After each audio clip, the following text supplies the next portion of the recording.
The moon-eaten grove. The village of Elmira lay cradled between the cold ribs of the Calethorn Mountains, a hollow of wood smoke, crumbling stone, and snow-bitten soil. No roads led there, only deer trails and the old paths that twisted like veins through pine and fog. Outsiders didn't find Elmira. It found them, when it wanted to. It was not a place for travelers, or for questions. The villagers lived close to the land and closer still to their silence. Stories were passed mouth to ear, never written. Gods were not prayed to but whispered about. Everything was old. The trees. The stones. Even the people. And older than them all was Urska's grove.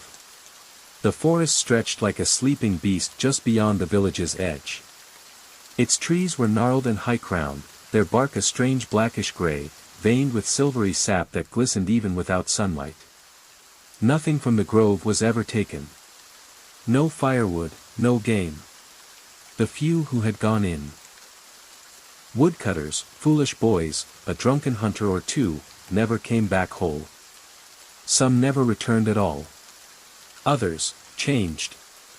At the heart of Elmira lived the Valden family, descendants of the first settlers, whose bloodline held a secret said to be older than the village itself. Their stone home was choked in vines even in winter, and its windows faced the grove, as though watching, or waiting. Isra Valden was the last of them. She was born on a red moon, the color of rust and smoke, as wolves howled all night without rest. Her mother, a quiet woman named Lina, died giving birth. Some said she screamed a name in her last breath, a word no one knew, Urska. Her father, once a strong, laughing woodsman, was never seen again after that night. He wandered into the grove, and the grove did not return him. Isra was left in the care of Mother Bran, the midwife and last of the hedge witches. The villagers asked no questions. They knew better. Isra was not like the other children. She did not speak until her 4th year, and even then, her words came like distant echoes, as if she'd learned to speak from dreams rather than from people.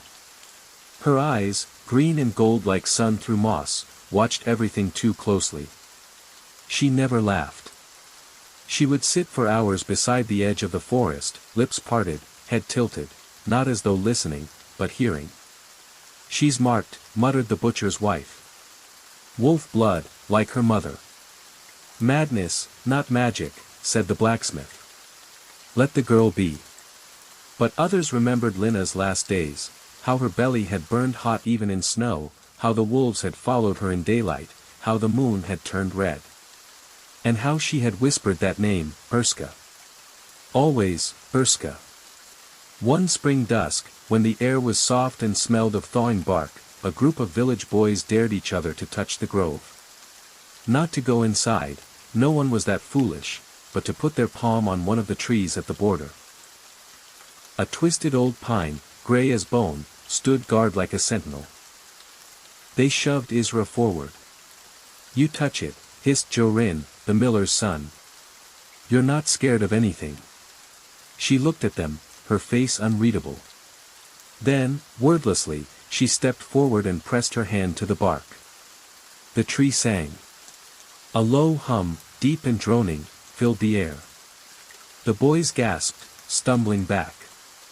Something unseen passed through them, like teeth behind breath. Isra's hand came away slick with silvery sap. She stared at it, then whispered something in a tongue no one knew. From within the forest, a long, mournful howl answered. That night, Mother Bran stood over her hearth, her hands shaking as she crushed dried herbs into a black bowl. "You should not have gone near it," she scolded, voice tight. Isra sat cross-legged by the fire, watching the embers twist. "It called to me." Bran dropped the pestle. "The grove does not call, child. It takes. And if it calls to you, then you must never answer again." "I already did." Bran stared at her, the old fear in her eyes rising like smoke. She had seen this before, not in her own life, but in the eyes of her grandmother, who had lived through the old winter, when the moon-bitten ones had come down from the woods with eyes like silver and mouths full of human names. She took Isra's hands. "Listen to me now, girl. There is blood in that bark, and it's not sap. That forest is cursed. It was once a holy place, before men broke the pact. They stole what was sacred, and the goddess Urska turned her back on us." "What did they steal?" Isra asked. Bran hesitated. "A soul. One of the Lunari. A guardian of the moon. They trapped it in a man's body, twisted it. Since then, the forest has wept silver, and the wolves have gone mad." Isra blinked slowly. "I dream of silver rivers," she said. "And wolves with no eyes." Bran turned pale. That night, the wolves howled until morning. And from the forest's edge, unseen eyes watched the windows of Velmyra. Eyes that remembered. The following full moon hung low and swollen, its light like bone-scoured parchment. The villagers closed their shutters early, muttering old blessings and smearing ash on their thresholds. But still, the howling began. It rose not as a single voice, but a chorus, layered, reverent, agonized. Something not quite animal, not quite human. It did not come from deep within the woods, but from near, too near, just beyond the tree line. A scream rang out.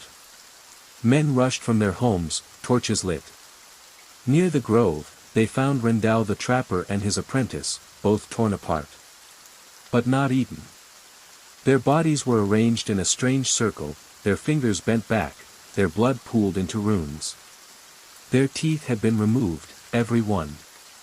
"Wolves don't do this," said Elder Ferric, his voice brittle with horror. "This is right work." Someone whispered, "The old ones have come back." Isra stood among them in the dark, her expression unreadable. Blood had dried on her boots. "I dreamed of this," she murmured. "They're not angry. They're hungry." No one dared ask what that meant. That night, Velmyra stopped ringing the village bell. For what use is warning, when the howl has already come? Velmyra held a village meeting, something rare and grim. The elders gathered beneath the withered tree of binding at the town square, once a place of blessing, now a crooked relic of a god who no longer listened. Mother Bran stood before them, wrapped in her patched green shawl, eyes like coals. "It's the old blood," she said. "The pact is broken. And something has remembered." Elder Ferric frowned. "Pact? With what?" "With her," Bran whispered. "With Urska, goddess of the moon and the in-between. Before men ruled these mountains, the forests belonged to the Lunari, half man, half wolf, divine in purpose, wild in soul. They guarded the thresholds between the living and the dead, between madness and memory." Ferric grunted. "Stories. They were truth, once. Until a king, long forgotten by all but the trees, captured one. Bound its spirit in his blood to become more than man. He wanted immortality. And he got it?" someone asked. Bran's voice dropped. "He got the curse. Urska wept silver for what was done. The forest was defiled, the Lunari twisted. They became feral, no longer guardians, but devourers. Now they breed in shadow. The pact was broken. And the place it shattered became that grove." A silence followed. Then a young man asked, "What does that have to do with Isra?" Bran did not answer. But Isra, standing near the grove, turned to look back toward them. Her eyes caught the moonlight, and glinted silver. 3 days after the murders, a strange mist rolled down from the grove. It came at noon, unheard of in Velmyra, and blanketed the ground like old breath. Chickens died. Dogs went mad, biting at their own feet. The well water turned sour. Isra wandered through the fog like it was home. She walked to the tree where she first touched the bark, and laid her hand upon it again. This time, the bark split open. Inside was not wood. It was a wall of flesh, pulsing, veined, warm. And from it came a voice, or perhaps many voices stitched together, speaking in her mind.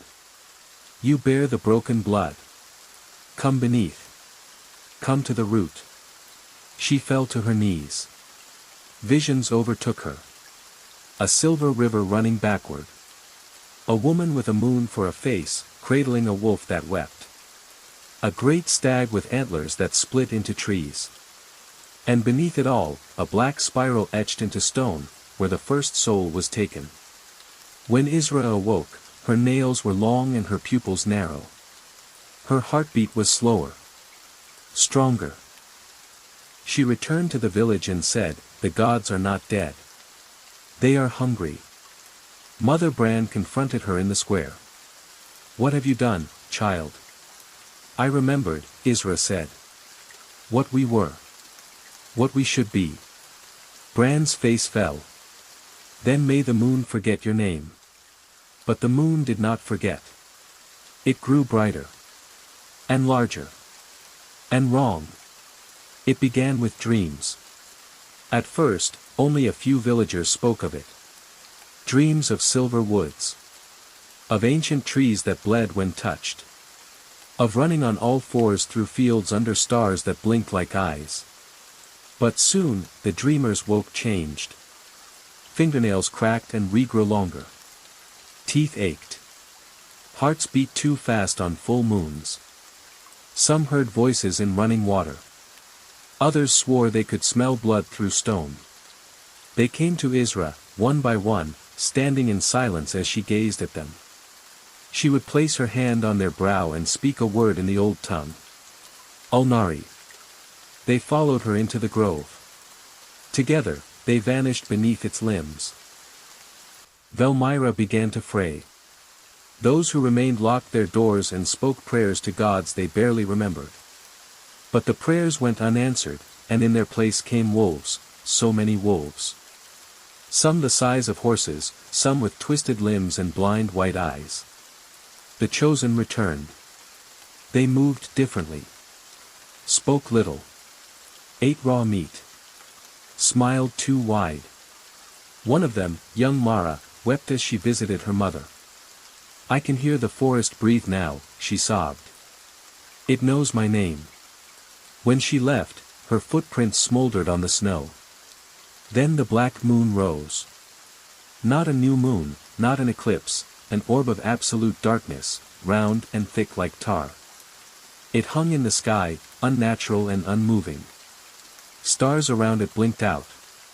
Birds fell from the air. Mother Bran awoke screaming. The seal is breaking, she gasped. The spiral opens. The gate between worlds. She collapsed, and did not wake again. That night, the chosen gathered in the grove. Isra stood before them in a gown of moss and teeth, her skin painted in runes made from blood and moon milk. We return, she said. We heal what was broken. We tear the veil and remake the pact, with our own teeth. From beneath the grove, the earth opened. Roots parted. A great stone spiral lay beneath the roots, carved in symbols long forgotten. It pulsed with silver light. Each of the chosen stepped into the spiral. Their bones snapped. Their mouths opened in silent screams. Fur erupted from their skin, but not like beasts, like gods reborn. No longer human. No longer wolves. Something older. Something Lunari. And Isra? She walked last into the spiral. But when she came out, she was not Isra. She was Urska's heir. And her howl split the sky. Velmyra did not fall in a single night. It began slowly, tools rusted overnight, no matter the oil. Milk soured in the pail. Bread rose with veins of black mold. Children were born with teeth. Crows filled the sky and did not caw, they watched. The black moon never moved. Then came the fire. One evening, a stormless lightning bolt struck the chapel. The roof went up in seconds. Father Dowlin ran out with his robe in flames, screaming about the antlered god with eyes of endless hunger. He died clawing at the stone road, his skin steaming.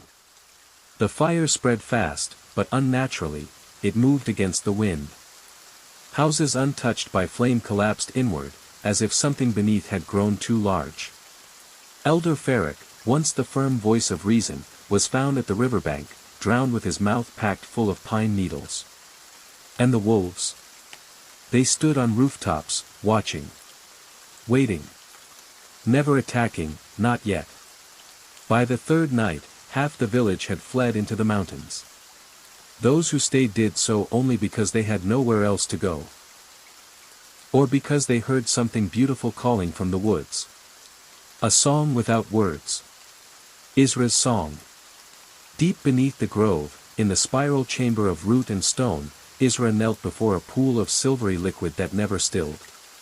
Her eyes were gone, replaced by twin orbs of moonlight that pulsed in time with the black moon above. From the pool rose the figure of a woman. She had no face, only a swirling void where a face should be. Her body was made of bark, bone, and moonlight. Her voice was every whisper in the forest at once. I was Urska. I was worshipped. And I was betrayed. Isra bowed her head. You are still. No. Not yet. I am broken. Scattered. My Lanari lost to blood and madness. But you. You are my vessel. You are my howl. Then Urska touched Isra's brow. Memories, not her own, flooded in. The sacred moon tree, split in two by the king of teeth. The binding of the guardian wolf to human form. The last howl of the first Lanari. The moon cracking in sorrow. When Isra screamed, it was not fear, it was fury. And her scream echoed into every Lanari heart. They heard. They answered. The remaining villagers gathered in the ruined chapel ruins, now just a stone circle. They stood around Mother Brand's body, wrapped in wolf pelts and herbs, as old rites were spoken by Israel the Tanner, the only one who remembered the words. We return dust to dust, soul to stone. May the forgotten gods look kindly upon her passing. But no god answered. A child, no older than 10, stared wide-eyed into the trees. They're coming, she said. Who? Her mother asked. The ones who dream silver. Moments later, howls rose from all sides. Not one, not two, but dozens.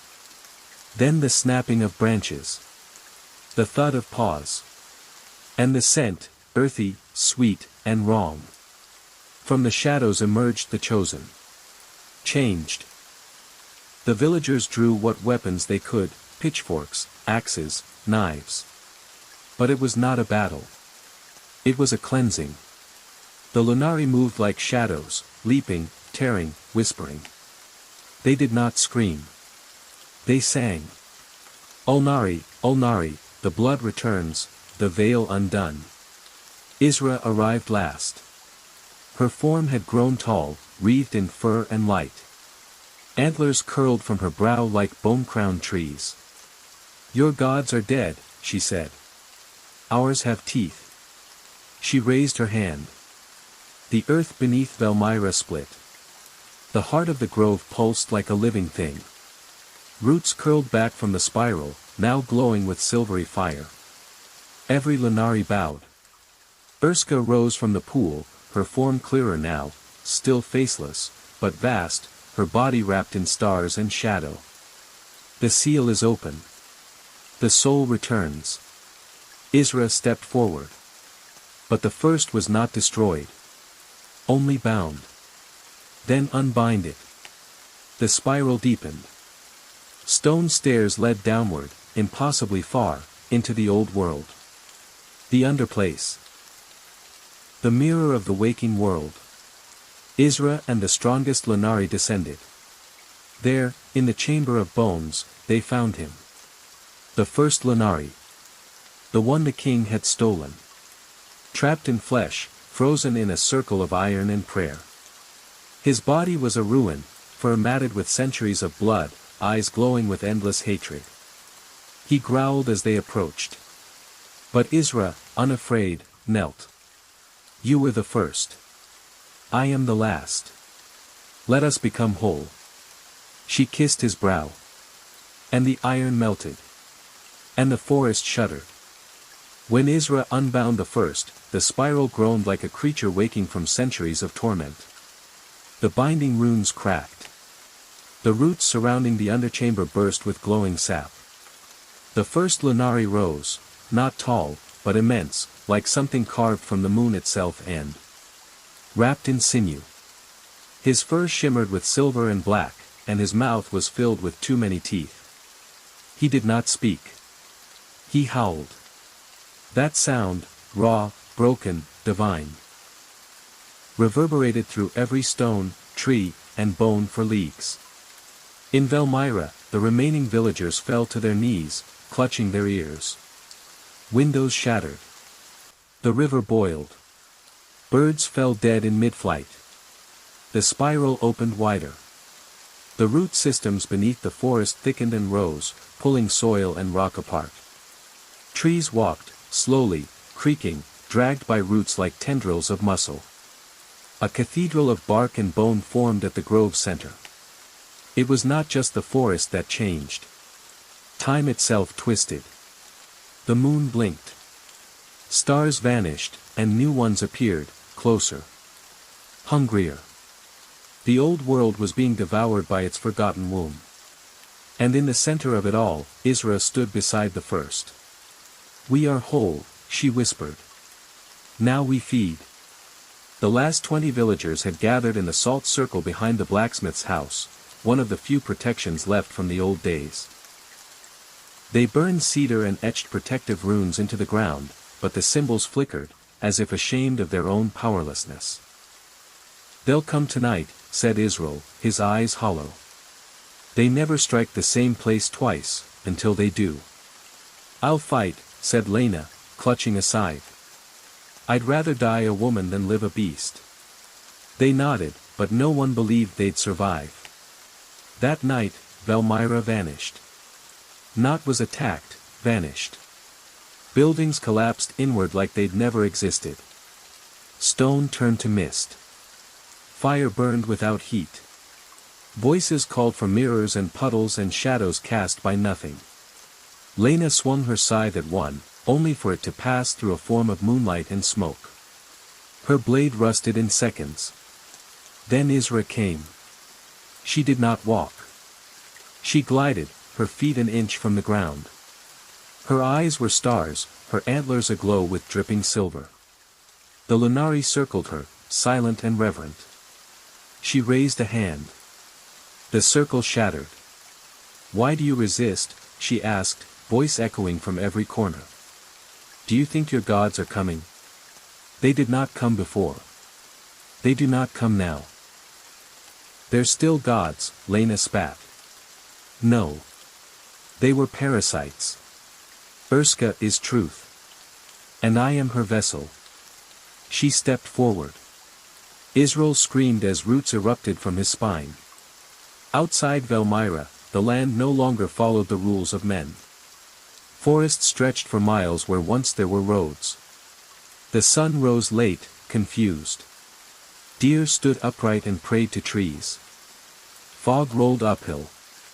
And everywhere, howls. A hunting party from the northern province of Gales would arrive at the supposed location of Velmyra. They found nothing. Only trees. But when one hunter, Irvin, placed his hand on a strangely smooth tree trunk, it pulsed. Beneath the bark was a face, frozen in agony. He staggered back. The trees around him began to shift. To turn. Their limbs cracked like joints. The trees walked.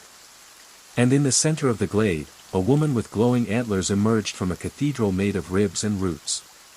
Have you come to pay tribute? Isra asked. The hunters fled. Only Irvin remained, his hand now embedded in the tree he touched. Roots coiled around his wrist, then his neck. Please, he begged. But Isra only smiled. You trespassed into memory. Then she opened her mouth wider than any human should. And devoured his name. Word of Velmyra's fate spread in whispers. Few believed it. A priest from the southern cities went to bless the land. He was never seen again. Merchants tried to cut through the forest, seeking passage, none returned. The forest was now a labyrinth of shifting paths, illusions, and mirrors made of water. Birds would lead travelers in circles. Trees grew overnight. Sometimes, the wind whispered names no one had spoken in centuries. And yet, pilgrims came. Worshippers of the old gods.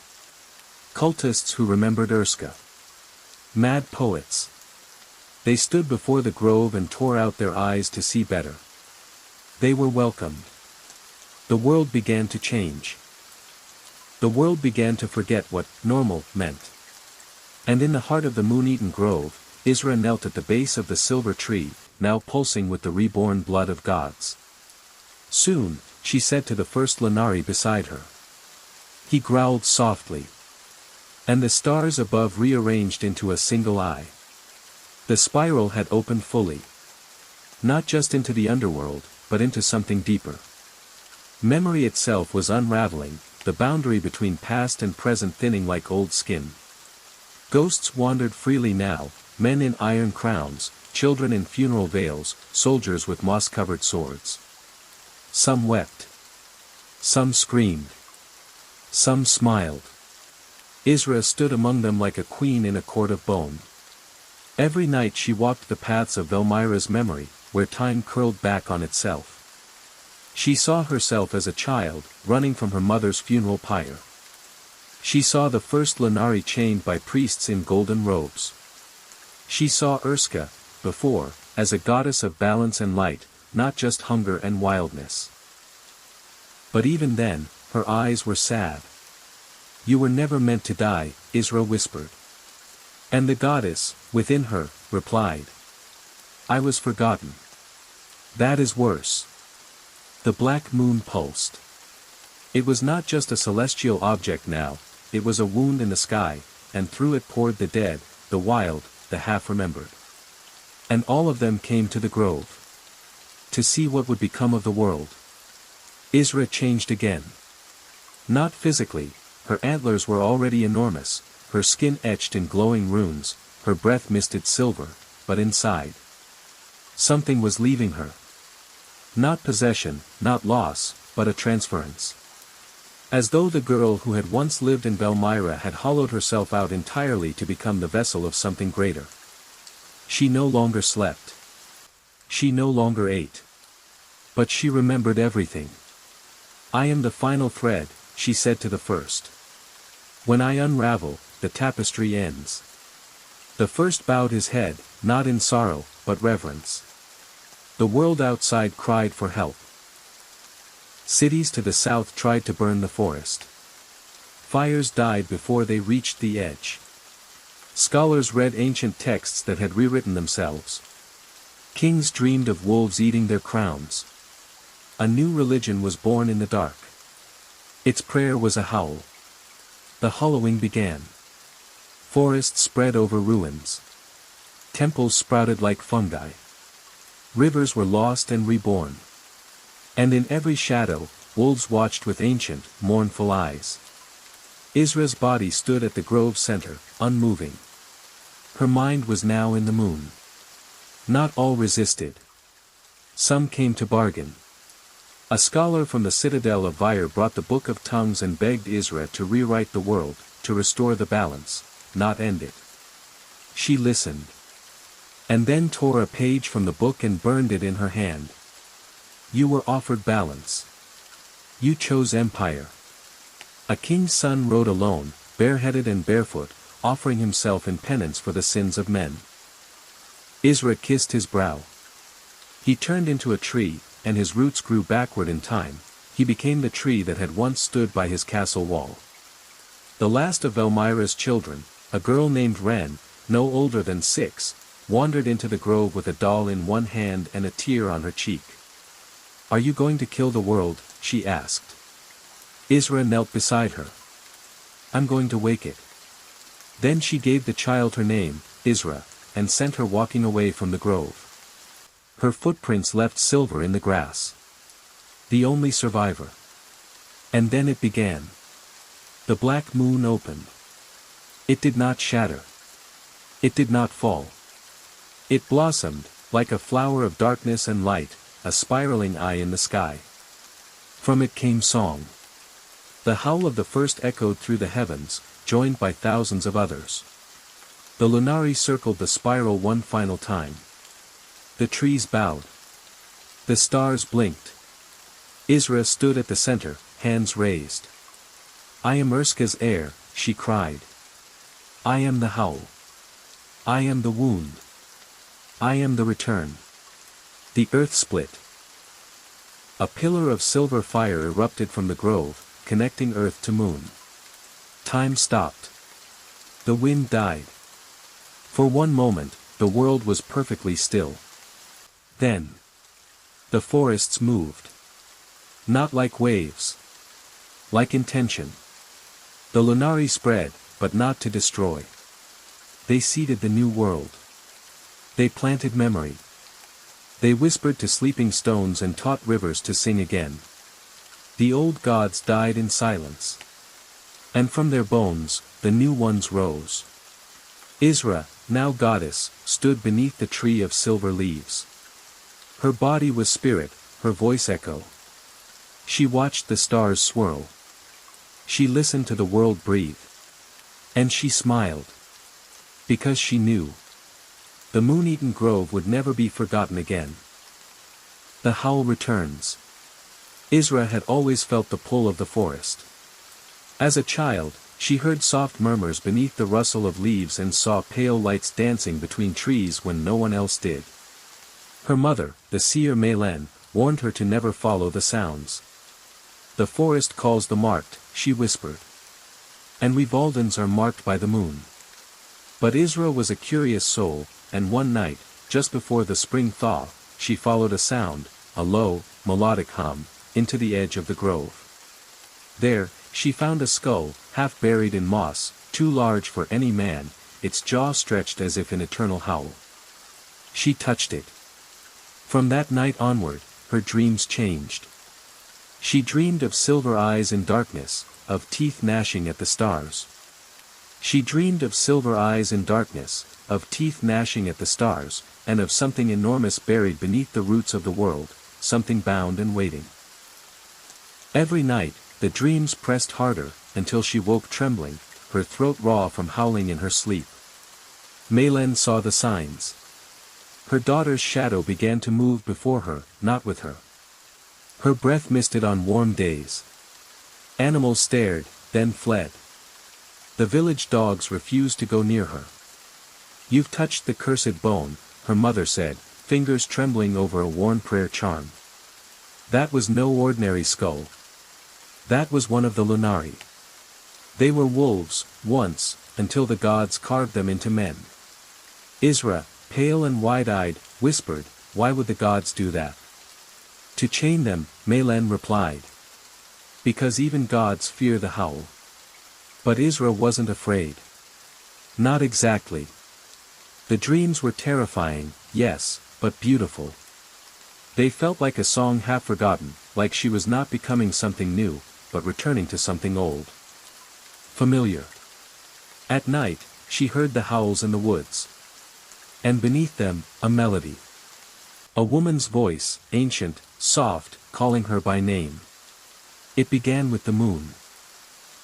One night, it rose blood-red.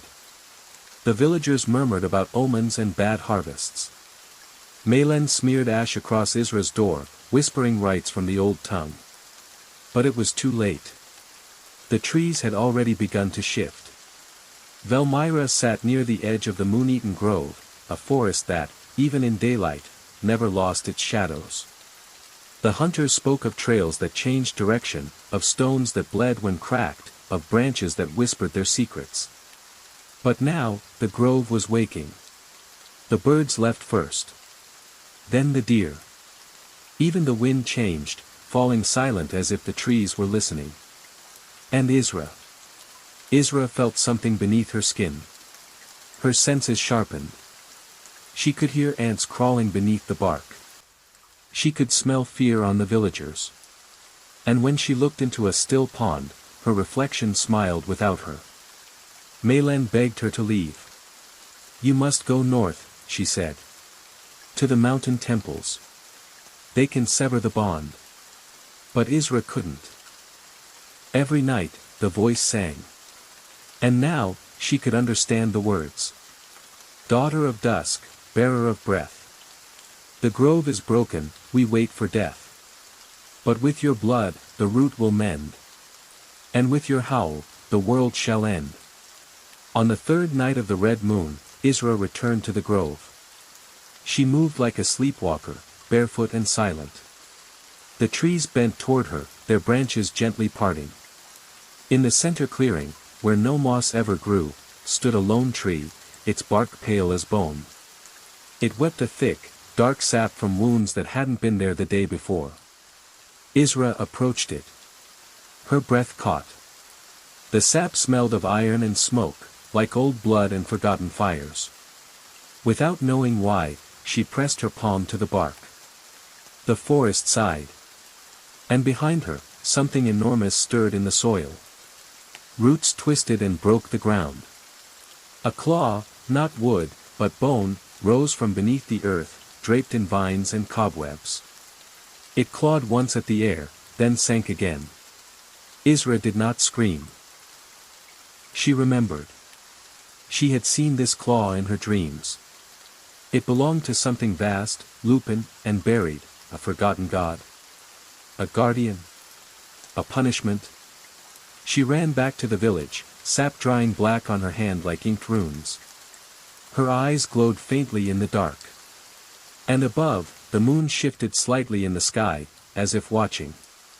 By dawn, fever had taken her. She lay on her cot, thrashing, her skin hot and slick with sweat. Maylen placed wet cloths on her head, muttering prayers between sobs. But the fever wasn't illness, it was awakening. Under her skin, her bones ached, not from sickness, but from change. Her teeth itched. Her muscles spasmed. She howled in her sleep, low and guttural. Maylen's fear became certainty. She's been marked, the elder women said. The Lunari curse runs in her blood. No, Maylen insisted. It was dormant. This is something older. This is Urska's song. That name, Urska, made the hut fire sputter. Even the wind paused at its mention. Urska, the first moon, the wild mother. Goddess of hunger, of change, of forgotten names. Banned, buried, burned from the scriptures. Maylen knew what must be done. She took the obsidian knife hidden since her youth and made a shallow cut across Isra's palm, letting her blood drip into a bowl of salt and milk. If the blood turned silver, the old rite said, the change had begun. The bowl hissed. And the milk curdled black. At dusk, Isra woke. Her fever had broken. Her skin was pale, her eyes too wide. Her voice was hoarse, not from illness, but from howling. Maylen held her daughter's hand and whispered, "Child, what did you see?" Isra's gaze drifted, unfocused. "A name," she murmured. "Carved into the bones of the world." "What name?" She turned slowly to her mother. "Mine." Maylen's breath caught. In the old myths, to know your true name was to awaken your soul's deepest shape. Not the one given at birth, but the one whispered by stars and soil. "What is it?" Maylen asked, trembling. But Isra didn't answer. Instead, she stood, calm, steady, and stepped outside. The village lay quiet, but the wind carried whispers. Leaves rustled in a rhythm that sounded almost like chanting. And far beyond the trees, a howl rose. This time, it was not from a beast. It was from something becoming one. And Isra, standing beneath the shifting moon, howled back. The morning after Isra's howl, Velmyra changed. Every door had been marked with a crescent of ash, no one knew by whom. The priests claimed it was blasphemy. The hunters said it was protection. Maylen said nothing. She only stared at the mark on her own door and wept softly. That day, the dogs howled non-stop. The village cattle turned on their keepers. A baby was born with a full set of teeth. And Isra, standing at the grove's edge, listened. Voices now filled the air around her, speaking in the old tongue, one no longer taught but buried in root and rock. Her ears bled from their singing. Her heart beat in rhythm with a sound no one else could hear, a steady, massive pulse from deep underground. The forest had become her home, her mirror. Its shadows did not frighten her. They welcomed her. That night, she returned to the bleeding tree. She placed her hand on the bark again, and this time, the tree spoke. Not in words. In memory. Flashes of wolves with human eyes, of temples made of bone, of moons devoured in ritual. A people once revered, then hunted. A goddess shattered. And beneath it all, Urska's scream, echoing through time. The next full moon fell hard upon Velmyra. The night was unnaturally silent. Not a cricket. Not a bird. Only the wind, carrying the faint smell of ash and old blood. Isra entered the village barefoot, her dress torn and covered in leaves. Her eyes gleamed silver in the dark. She did not speak. She only looked at the people, her people, and they shrank from her like prey. The village elder, Torvin, tried to speak against her. She's cursed, he declared. She's no longer one of us. But when he raised his staff, it snapped in two before it touched the ground. Not by hand. Not by force. By will. The villagers scattered. And then the feast began. No one remembered preparing it, but a table stood in the center of the village square, laden with meat and fruit and black bread steaming in the cold. A silver bowl sat at its center, filled with something thick and dark. One by one, the villagers were drawn to it. They sat. They ate. They wept. Isra sat at the head of the table. She did not eat. She watched. Because this wasn't a meal. It was acceptance. A communion of surrender. An ancient rite returning. By morning, no one remembered the night clearly. But every one of them bore a mark, small, silvery crescents behind the ear. Far to the east, beyond the mountain temples, three figures felt the shift. The first, a blind priest named Vorn, woke screaming in the catacombs of Turneth. He had not spoken in years, but now his tongue was fluent in the language of wolves. The second, a dying queen, rose from her bier, her eyes pale with moonlight. The howl returns, she whispered, before collapsing into dust. The third, a child born beneath an eclipse, drew the sigil of Urska in blood on the floorboards of her cradle. They remembered. Because the Lunari were not just beasts. They had once been gods, or something close. But they had been betrayed, bound, and buried. Their name erased from scriptures. Their temples salted. But memory is not so easily killed. And when the marked one rose, Isra, the echo of their howl unfurled across the world like wildfire. The three that remember began to move, each toward the grove, each bearing a relic of the old world. The time of silence was ending. And the first of the old ones had already begun to stir. Back in Velmyra, Isra could no longer dream. Instead, she saw, not visions, but overlapping truths. She walked through the same grove at once in dawn and dusk, spring and snow. She watched herself from above, from below, from the eyes of owls and wolves and trees. Time had unraveled. And beneath it all, the bone choir sang. She followed their sound into the heart of the woods, deeper than she'd ever dared.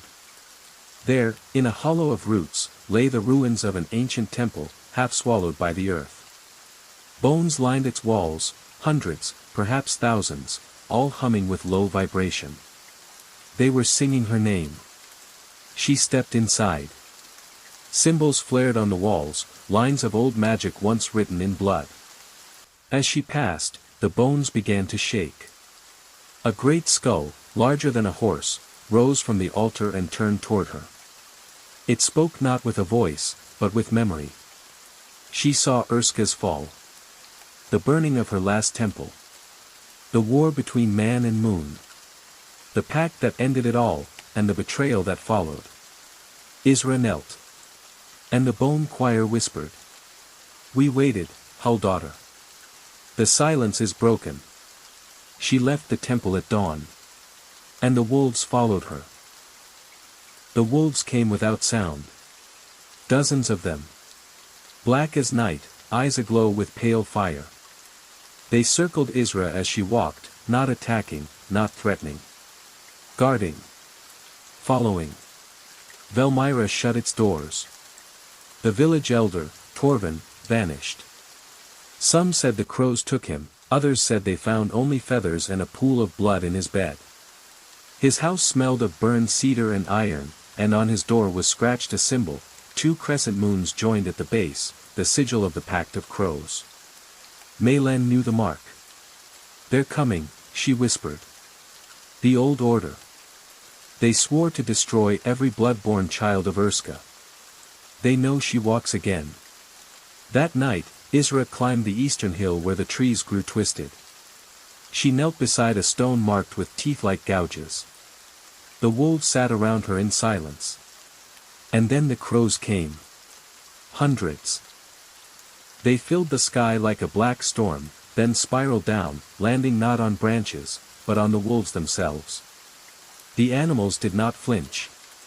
Instead, the crows whispered into their ears, and in their eyes, something ancient awoke. A pact was formed. A war remembered. And Isra's howl shattered the stillness. The next moon was wrong. It rose early, before dusk, and hung low in the sky, pulsing with an ashen glow. The villagers called it the wound moon, for it looked cracked and bleeding. With it came changes. The land beneath Velmyra trembled. Wells soured. Trees shed their leaves in one night, though it was high spring. A child was born with black gums and no shadow. People heard scratching from beneath the earth, and doors no longer kept the dark out. And Isra, she began to forget who she had been. Her reflection shifted. Sometimes she saw the young woman with a fierce gaze. Other times, something older stared back, something lupin, hollow-eyed, crowned with bone and thorn. Maylen watched her daughter vanish piece by piece. You must fight it, she said, gripping Isra's hand. The moon does not choose. It tests. Isra only whispered, it's not the moon that calls me, mother. Maylen paled. Then what? And Isra looked to the trees, where shadows moved unnaturally. The bones beneath. On the 4th night of the wound moon, the earth split. South of the village, where the fields once lay, a great fissure opened, long, black, steaming with a stench of rot and iron. Out from it came wind, but not of air. It was breath, warm, foul, ancient. The villagers ran. But Isra walked to it. The wolves parted. The wind bent around her. And deep within, she heard it, a heartbeat. Massive. Slow. Waiting. A claw emerged. Then another. But they did not climb. They held. Gripping the earth. Tasting it. And Isra spoke aloud in the old tongue, a language she had never learned but had always known. Let the bones rise. Let the skin remember. Let the howl be the key. A great rumble echoed. Far in the north, snow fell in summer. In the deserts, sand melted to glass. And in the deep cities, sealed vaults cracked open. The Lunari stirred in their sleep. Not beasts. Not men. Something in between. And they remembered the hunt. Isra no longer slept. Sleep was a human thing, and she had passed far from that. She roamed the woods beneath the ash moon, her footsteps leaving no mark. Her presence brought silence. Trees bent to her. Stones wept dew at her passing. But she was not alone. Shadows followed her, hollow things. No shape. No face. But eyes that gleamed like wet glass in darkness. They sang. A slow, wordless melody. It wasn't cruel, but it was wrong. A lullaby for graves. A song for unmaking. Maylen saw them from her window and wept. The child she had raised was gone. What walked now wore Isra's face, but it was not hers. It belonged to the root deep, the old breath in the bones of the world. And Velmyra had become a threshold. That night, the villagers locked themselves inside. But the shadows came anyway, not to kill, but to whisper. Some followed. Some vanished. Some were never truly there to begin with. Velmyra stood still. No birds. No footsteps. Even breath felt muted, as if the air itself feared to move. In the center of the village, Isra stood beside the well, her hair silvered, her eyes clouded like moonstone. She did not speak, nor move. She simply stared skyward. And above her, the stars had shifted. They no longer followed the constellations taught by seers. Instead, they danced in patterns known only to wolves and the dead. The night sky had become a map, and Isra was its compass. Maylen came to her, whispering words of protection. Ancient rites burned into her childhood. But the moment the spell left her lips, it vanished, eaten by the silence. Isra turned, slowly, sadly. The stars are remembering, she said, voice deeper than before. And memory is hunger. That night, 7 people vanished. In their homes, only their clothes remained, folded, clean, untouched. On each pillow, a single silver hair curled like smoke. The next morning, the well ran black. They came at dawn. Ragged shapes moving across the moor, dozens of them, men and women, old and young. Their skin was pale, their eyes glassy. Some wept silently. Others chanted. All bore the same mark, a crescent moon carved into their palms. The hollow pilgrims. Drawn by the howl, by Isra's rise, they came from across the land, from crumbling cities, broken monasteries, forgotten places where the old gods had once walked. Each bore a story. A dream. A name lost to time. One had walked barefoot for 40 nights. Another had pulled out her tongue to silence the false god in her mouth. A boy carried the skull of his mother, whispering to it in the old tongue. Isra greeted them at the edge of the grove. She did not speak. She simply touched their foreheads. Each fell to their knees. And when the last had arrived, the wind changed direction. The hunt had begun. Beneath the forest, the root stirred. The night root was not a tree, but a memory, a tendril of Erska's body, buried after her death, kept alive by the bones of her children. Isra stood at the edge of the ritual circle, her arms bare, her skin etched with lines of old ink and blood. The hollow pilgrims gathered around her, forming a spiral. The wolves stood at the perimeter, growling low. Then came the offering. Maylen stepped forward. "I am her mother," she said. "She was born of me, before the howl. Let me anchor her." But Isra shook her head. "It must be blood," she said, softly. "And choice." Maylen looked at her daughter, tears on her face. Then she took the blade and cut her palm. Blood dripped onto the soil. The root drank. The forest roared. Trees bent inward, forming a vast ribcage of branches overhead. The sky blinked. The stars vanished. And from beneath the root, something rose. A face, not human, not beast. Covered in bone and moss and teeth.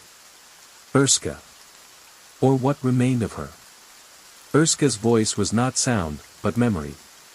It flooded into every mind around her, a vision of war, of her children hunted like animals, of her temple shattered, of her name erased from stone and soul. And in the center of it all, Isra, her heir, stood shaking, arms limp at her sides. Urska stepped forward. She placed her clawed hand on Isra's heart. The mark of the Lunari blazed bright. A howl rose, not from Isra's throat, but from her blood. It was ancient. Terrible. A song of grief and fury. The wolves joined it. The hollow pilgrims screamed. The forest trembled. And then, Isra changed. Her bones cracked. Her skin tore, then stitched itself anew. Her face lengthened, her hands curved to claws. Fur spread like wildfire. She fell to her knees, and rose a beast.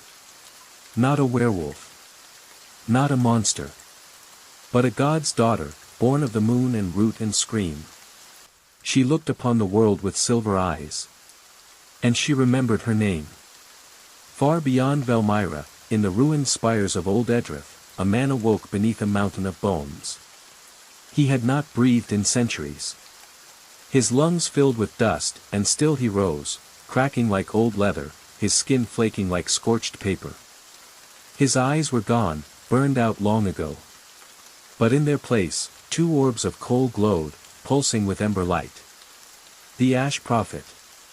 He had once been High Seer of the moon's final temple. He had betrayed Urska at the edge of her last breath. He had drunk the fire of men's fear and cast down the Howlborn. Now, the howl returned. He staggered through the ruins, bones whispering beneath his feet. Crows followed him. Not alive, not dead, winged echoes of his crimes. He looked to the horizon, where the ash moon hung low. She breathes again, he rasped, voice like burning silk. Then the bindings must burn. He raised his hand. And across the world, the sealed tombs of the old hunt opened. The hunters, buried in salt and copper, awoke. They came on the third night of blood wind. Tall, pale figures in armor of rusted bronze, eyes veiled with leather, mouths sewn shut. The unmarked, the last of the sacred hunters, bred for one purpose, to destroy the bloodline of Urska. They had no name, no home, no past. Only the hunt. Velmyra burned before they even arrived. A storm preceded them, wind that peeled skin, ash that sang. The hollow pilgrims formed a circle around the grove, chanting in the old tongue. Wolves stood at the ready. Isra stood at the center. Not a girl. Not a beast. Something more. When the first unmarked stepped into the clearing, the trees leaned away in fear. It moved with no sound. It raised no weapon. It only looked at Isra. And she staggered. For their power was old, forged in the death of gods. They could unmake memory, strip form from flesh. The wolves attacked. And the hunt began anew. The battle tore the grove apart. Wolves fell in silence, their bodies turning to mist before they hit the ground. Pilgrims screamed prayers that melted into rot. Trees cracked and bled sap like oil. And Isra fought. Not with strength, but with memory. Each time the unmarked struck her, she howled, and in that howl, pieces of her ancestors awakened. She remembered claws in snow, fangs in fire, teeth against temple gates. The strength of the fallen Lunari surged through her limbs. She struck. And for the first time in centuries, an unmarked died. Its body burst into roots and flame, twisting into the earth. From its remains grew a flower made of bone. But Isra fell to her knees. Blood poured from her ears. Her skin split with silver cracks. She was breaking. Melen rushed to her, pulling her close. You must choose, she whispered. Be the howl, or be yourself. You cannot be both. Isra looked up. The trees were weeping. And beneath them, the earth began to sing. The song from the soil was not a song, it was a dirge, low and mournful, sung by the bones of the dead. Thousands of voices, centuries old. They sang of the first betrayal, when man made pact with flame to burn the moon's children. They sang of Erska's last breath, carried into the roots. They sang of Isra, marked before birth, chosen not by fate, but by the scream that split her mother's womb. Isra rose. Her skin burned like coal. Her teeth glistened with divine venom. Her spine lengthened into something not quite human. But her eyes were hers. She looked at the last of the unmarked, now circling her like shadows. They hissed with sewn mouths, cracking the air. Isra stepped forward. No more. She struck her claws into the earth, pulling up a long, buried relic, Erska's spine, still humming with ancient power. She held it like a blade.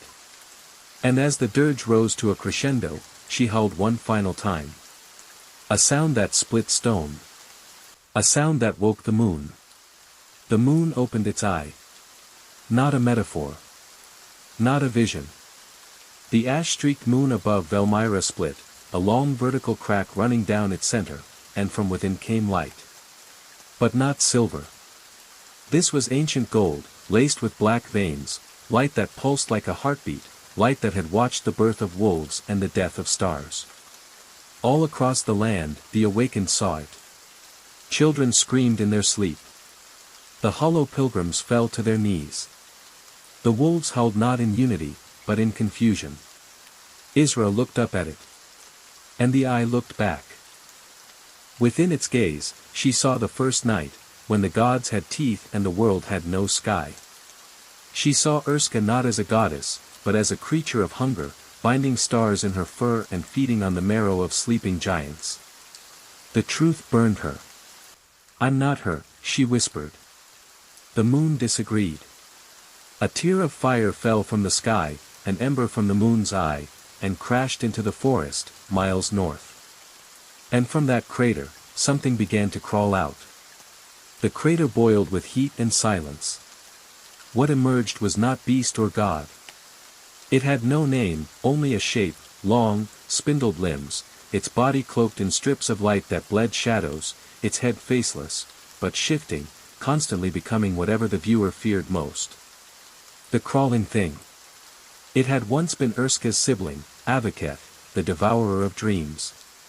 Cast into the moon for crimes unspeakable, sealed in lunar chains by the combined wills of the Lunari and mortal prophets. But now it was free. Drawn by the howl. Drawn by Isra. It moved slowly, yet it reached the forest in hours. Trees rotted in its wake. Birds fell dead. Even time faltered, old men grew young, then turned to dust. Isra met it at the rim of the grove. You are not part of this, she said. It spoke without voice, inside her head. I am the echo of your scream. I am the part of Erska she tore away. I am the hunger she feared to name. And it reached for her. The moment its fingers brushed her chest, her heart stopped. Isra fell. Time unraveled. She saw herself as a child, chasing fireflies. Then as an old woman, alone in the grove. Then as Erska, wreathed in moonlight, burning a village with one breath. Then as nothing at all. Her spirit drifted into the roots beneath the forest, through tunnels of bone and memory. Faces emerged from the bark, the dead Lunari, her ancestors, whispering, mourning, warning.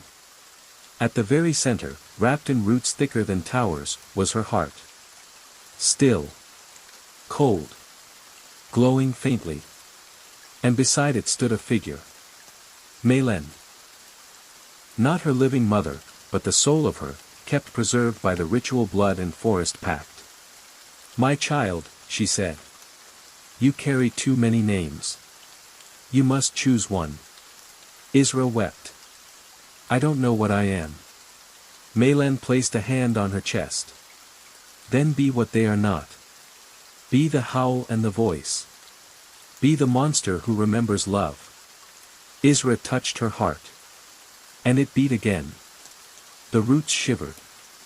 The grove exploded with new growth. And above, the moon screamed. Isra awoke standing. The crawling thing reared back, surprised, arms raised in confusion. But she did not attack. She breathed. One long breath, full of memory, blood, dirt, and fire. A breath that contained her first fear and her mother's final lullaby. A breath that remembered the wolves and the wind, the sky and the scream. And with that breath, she named it Avaketh. And with its true name spoken aloud, the crawling thing staggered. Its limbs split. Its shape unraveled. The light leaking from its body twisted into threads, and Isra caught them, wove them around her hands, her arms, her chest. She bound it. Not with hatred, but with identity. You are not my shadow, she whispered. You are my wound. And she sealed it inside her chest. The forest gasped. The moon closed its eye. And for the first time in 1,000 years, the howl was silent. The grove had changed. No longer a tangle of shadows and whispers, but a cathedral of living wood. Trees bent to form arches. Moss shimmered with starlight. The earth hummed with slow, peaceful breath. The hollow pilgrims wandered like dreamers, half-forgotten wounds fading from their skin. Wolves dozed beside them, bellies rising with tranquil rhythm. But Isra did not rest. She stood at the grove's heart, the place where the moon's tear had struck. Beneath her feet, the stone was glassed, laced with gold veins. Her hands glowed with the thread she had taken from Avaketh. Inside her chest, it still moved. Quiet. Watching. Then the sky opened. Not with thunder. Not with wrath. But with presence. A ring of stars formed above the forest, shifting into a symbol older than language, for crescents intertwined, the mark of the first pact. And a voice, not Urska's, not mortal, descended. Daughter of howl and hush. Will you bind or break the world? Isra looked to Melen, who nodded once. She looked to the wolves, who waited. She looked to the sky. And answered. I will make it whole. Far to the west, where salt dunes buried the temples of old, the ash prophet burned again. He had watched the sky change. He had felt the crawling thing's defeat. He had heard Isra's breath ripple through time. And he was afraid. He who had never feared gods or flame, now trembled. He began the final rite. Upon an altar of cracked teeth, he carved the names of the dead unmarked. He poured the last of his stolen moonlight onto the bones of the first betrayer. His own ancestor, who had struck down Urska with a blade of daylight. From the blood and ash rose a mirror. But it did not show reflection. It showed Isra. Not as she was.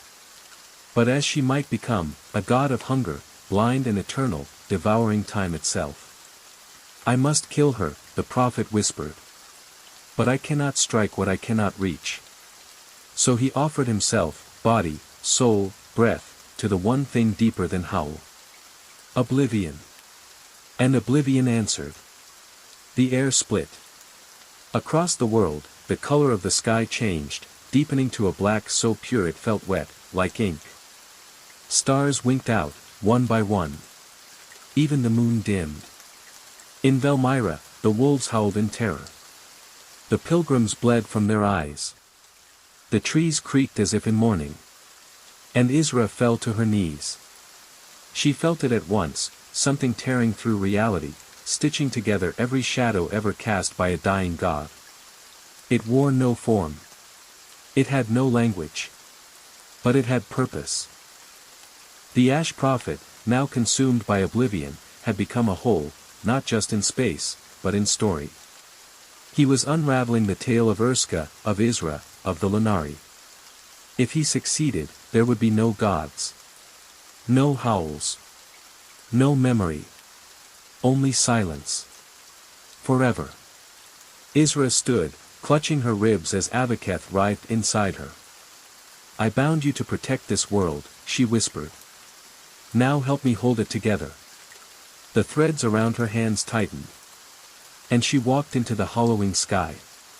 There was no ground. No sky. Only fragments, shards of dream, bone, flame, blood. Isra moved between them, her body flickering like flame in a storm. She saw Velmyra undone, its people unwoven into raw story. She saw Maylen fade like smoke. She saw herself, young, old, monstrous, divine, all at once. At the center of the void stood the Ash Prophet. No longer a man. He had become a mouth, ringed with eyes, endlessly screaming. Around him, the fabric of the world peeled like bark. I gave all to silence, he said. What have you given? Isra stepped forward, threads flaring. Everything I love, she said. And with those words, she remembered it all. Her mother's hands. The scent of moss in the grove. The taste of snow when she first shifted. The moonlight that made her bleed. She wrapped those memories around her like armor. She opened her chest. And from within, Avaketh, now transformed, rose in radiant fury. Together, they screamed. A howl not of hunger, but of refusal. And the void shattered. When the void broke, it did not disappear. It shattered, into shards of time, jagged pieces of memory and myth. Forests floated in blackness. Cities flickered like candle flames. Wolves moved through echoes of hunts long gone. And above it all, the moon spun in fragments, each piece reflecting a different past. Isra stood in the center. Her body bled threads of gold. Avaketh hovered behind her, its form no longer monstrous but serpentine, radiant, stitched together from old regrets. Where it passed, broken memories realigned. Trees regrew. Names returned to the dead. But the world remained fractured.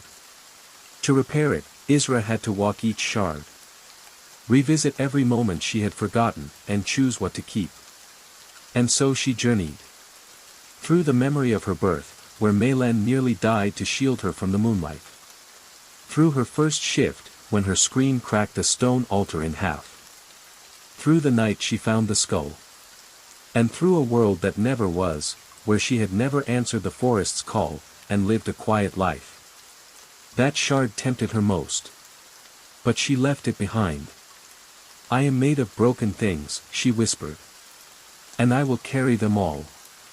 In the deepest shard, the place where the void's hunger clung to the roots of the world, she found him. The Ash Prophet. No longer a beast. No longer even a man. Just a thought, still screaming. He floated above a sea of forgetfulness. His form flickered in and out. Flame, mouth, ash.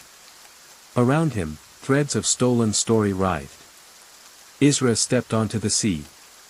Each step sank her deeper into numbness. Her name began to fray. Her memories bled. But Avaketh encircled her, singing softly. A lullaby of moons and mothers. Of dirt and warmth. It steadied her. She approached the prophet. He hissed, voice threadbare. I gave myself to silence. You gave yourself to pain. Which of us is free? She cupped his flickering face. You were afraid, she said gently. But fear doesn't end the story. She wrapped her threads around him. Not as chains. But as binding stitches. A second skin. He did not resist. And for the first time, the prophet was silent, not erased, but held. The shards trembled. The world began to stitch. One by one, the broken pieces pulled toward the grove. Forests rerouted. Cities slid back into their soil. The moon's shards melted into each other, forming a pale, scarred orb, new and old. But there remained a choice. A rift still yawned beneath the grove. Avaketh, floating above it, pulsed with hunger, not destructive, but potential. A hunger for what could be. It spoke, not in words, but in symbols and visions. You may cast the old world aside. Erase the wounds. Begin again. Isra looked to the horizon. Wolves howled in mourning and celebration. The hollow pilgrims walked the borders of silence. Children slept beside trees that whispered dreams. She could erase the pain. Make a world without howl, without hunt. But she remembered what Maylen had told her in the root heart. You cannot be whole without the scar. Isra placed her hand on Avaketh. No, she said. Let the scar remain. And she pressed her own heart into the rift. The world closed. Not perfectly. But truly. The grove bloomed. Not in silence. But in song. Not of birds or beasts, but memory. The leaves shimmered with names. The bark hummed with old stories. And in its center stood Isra, not as goddess, not as monster, but as weaver. She no longer howled. She sang. And when she did, the trees leaned closer, the wolves lay down, and the stars listened. The hollow pilgrims left their masks at the grove's edge, their purpose fulfilled. The last of the unmarked, those few who survived, knelt, not in worship, but in understanding. Even Avaketh, bound now to the bones of the grove, slumbered in peace. Isra sat beside her mother's grave, beneath the arch of roots that had once opened to darkness. I kept it whole, she said softly. The wound. The howl. You. And the wind rustled in answer. She leaned back, eyes closing. And in the distance, a child laughed, chasing fireflies between silver trees. Time passed. Not in years or seasons, but in breaths. Long, slow inhalations of the forest, the world rising and falling like a sleeping beast. The wolves dreamt. No longer tormented by the red tides or the pull of the cursed moon, they slept beneath starlit boughs and dreamt of quiet snows, full bellies, and warm dens. Yet some dreamed deeper. They walked the memories of their blood, saw ancient hunts, lost matings, names once given in bone and song. And in every dream, there was a figure. Isra. Sometimes a woman. Sometimes a tree. Sometimes a psalm with no voice. But always watching. Always weaving. She was no longer among them in flesh, but they felt her presence like moss underfoot, comforting, soft, ever-growing. Some began to call her the first dream. Others, the last howl. Not all welcomed the new world. In the mountains beyond the forest, where the wind whispered to stone and memory, a last enclave of the unmarked stirred. They had survived oblivion's storm by binding themselves to stillness. Refusing change, refusing memory. And now, as the grove bloomed with living story, they saw it as a threat. Their leader, a gaunt woman named Lithra, once a priestess of the skyfold, gathered the remnants. They called her Weaver, she spat, watching the moon's glow reflect in a forest pool. But she is Urska reborn. A mask. A lie. Her voice slithered like frostbite. We must end it. Before story becomes chain. They did not march with swords. They walked in silence, carrying old names like knives. And they entered the grove not with fire, but with forgetting. Isra knew. The moment the unmarked stepped between the trees, she felt them, like frost invading the roots, a chill that did not kill, but numbed. She stirred from the edge of dreams, where she had lingered in watch. They moved carefully, whispering old counterrhymes meant to cut through myth. They sang songs of silence, dirges that erased what they touched. Leaves dulled. Threads frayed. Wolves whimpered. Lithra reached the heart of the grove, carrying a single ash seed in her palm. A relic from the prophet's altar. Black as pitch. Cold as death. She knelt. Planted it. Spoke one word. Unmake. The grove screamed. But Isra was already there. She rose from the soil itself, woven from bark and breath and blood. Her hands glowed. Avaketh surged behind her, teeth bared.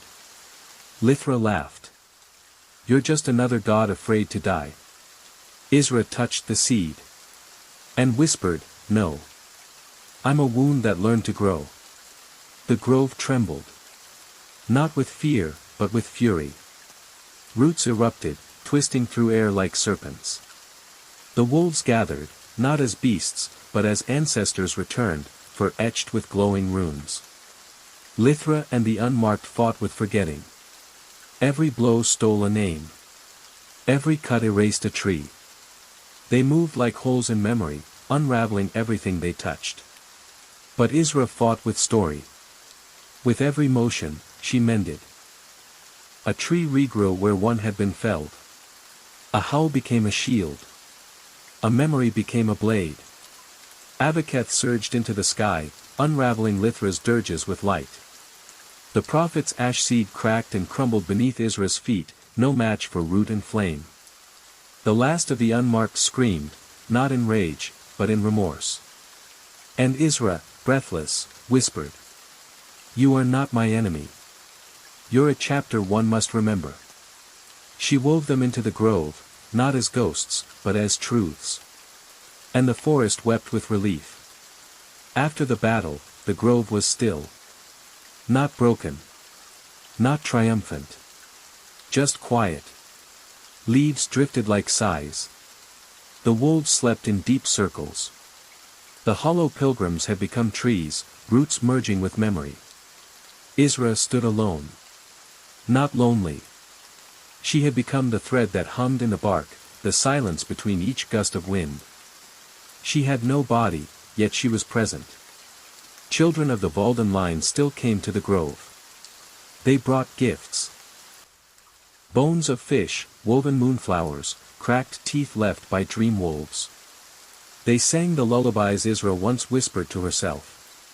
And sometimes, when the moon was full, a child would say, "I heard her." No one questioned it. Because they all knew. She was watching. Years, or something like them, passed. One day, a girl with wild hair and mismatched eyes wandered into the grove. She carried no blade. She did not howl. But Isra felt her at once. The girl knelt beside the root altar, placed a handful of night mint on the soil, and whispered, "I've seen the scar in the sky. I want to know the wound." Isra answered with a breeze. The girl smiled. "Teach me," she said. And so Isra showed her. Not as voice, but as memory, vision, dream. The first dream. The sundered moon. The howl that stitched the world. And when it was done, the girl wept. Not from sorrow. But from understanding. She rose, placed her hand on the bark of Isra's old tree, and said, "I will carry the scar forward." A new weaver had been chosen. The new age was not perfect. Storms still came. People still feared the dark. Wolves still hunted. But the howl no longer meant hunger. It meant remembrance. Each wolf was born with a thread behind its eyes. Each howl echoed a story once sung. Packs gathered not for power, but for passing down. They told of Isra. Of the crawling god. Of the prophet who became silence. Some forgot, in time. But the grove remained. A pulse at the world's center. And now and then, a wanderer would find it. They'd sit beneath silver-leaved trees, feel their breath slow, and remember things they never lived. One wrote a song. Another carved a stone. One simply wept and walked away, never knowing why. The grove asked for nothing. It only listened. One night, the moon vanished. No warning. No sound. Just gone. Panic spread in whispers. Elders held vigil. Wolves refused to howl. The grove dimmed, its leaves turning glass pale. But Isra stirred. Not from slumber. From depth. She rose, not as a god, not as a dream, but as echo. At the grove's heart, her old bones cracked open. From them bloomed a tree of black silver bark, its roots pulsing with threads of light. The new weaver stood beneath it. "Is it time?" she asked. Israel whispered, "No. It's a test." So the weaver reached into the dark sky and pulled a single thread. From it, she wove light. Not the moon as it was, but the moon as it could be. Scared, scarred, whole. It returned. And with it, the wolves howled again. Generations passed.